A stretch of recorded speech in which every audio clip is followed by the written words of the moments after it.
जब आपने पीटीआई को छोड़ा तो आपका ब्रेकिंग पॉइंट क्या था कि आपकी भी नहीं सुनी जाती थी? आपकी भी यही कुछ प्रॉब्लम्स? मैं अर्ज़ करता हूँ।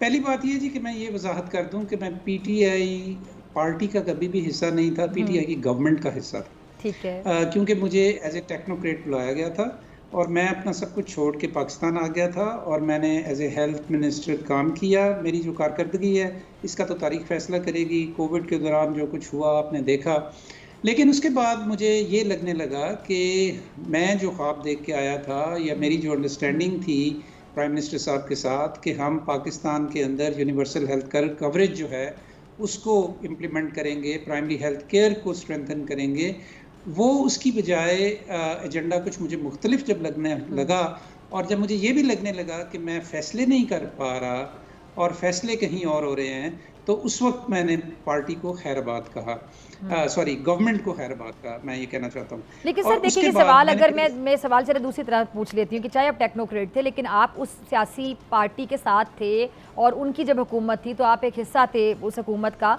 तो एक सियासी वाबस्तगी भी हो जाती है। जैसे आपने आवाम पाकिस्तान पार्टी को ज्वाइन किया, यानी आप उनके विजन से अग्री करते हैं, आपने शायद खान अब्बासी साहब के विजन से अग्री किया तो आपने बाकायदा ज्वाइन किया, तो आप पीटीआई को फिर प्रॉपरली ज्वाइन नहीं कर सके। जी इसलिए कि नहीं, मैं एक्चुअली टू बी ऑनेस्ट मैं पीटीआई को ज्वाइन करना चाहता था।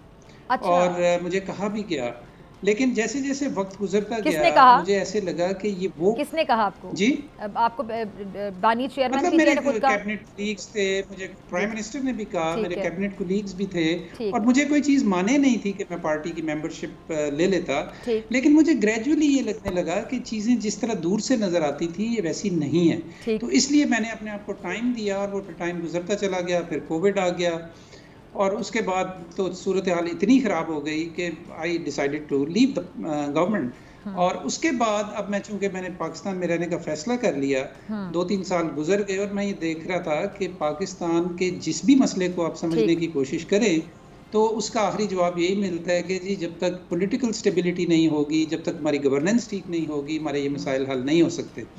तो फिर मुझे सोचना मैंने शुरू किया कि कौन सा पॉलिटिकल प्लेटफॉर्म ऐसा है कि जिसको ज्वाइन किया जा सके। यहाँ मुझे ये मौका मिला कि ना सिर्फ ये कि मैं एक नई उभरती हुई पार्टी का हिस्सा बन सकता हूँ, बल्कि मैं इसको शेप भी कर सकता हूँ कि ये किस तरह की पॉलिटिक्स करेगी। सब्सक्राइब करें और बेल दबाएं ताकि कोई खबर रह न जाए।